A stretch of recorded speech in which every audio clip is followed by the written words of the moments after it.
До Дня захисника України на Харківщині у парку дикої природи Ольхова Балка заклали алею пам'яті про загиблих українських воїнів під час військових дій на Сході.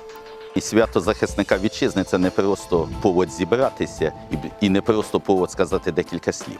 Сьогодні захист вітчизни – це святий обов'язок кожного громадянина.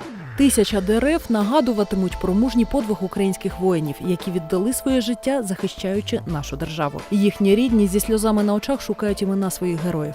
Взялися висаджувати алею усі гуртом. Іноземні гості, керівники районів, військові, родини загиблих і діти. Высадили дубы, сейчас высаживаем кедры.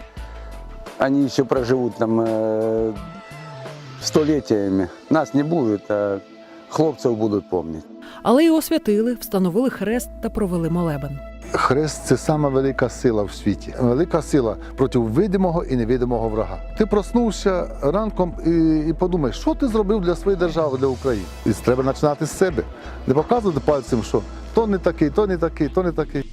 Провели майстер-клас з надання першої допомоги та правила користування зброєю. Військові, які пройшли війну, кажуть, було б значно менше загиблих, якби хлопці мали ці знання.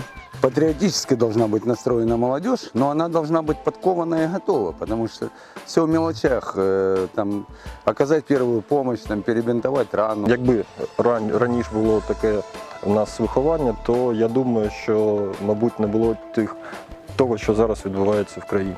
Пізніше на кожному з дерев з'явиться табличка з іменем загиблого героя. Для рідних це надзвичайно важливо.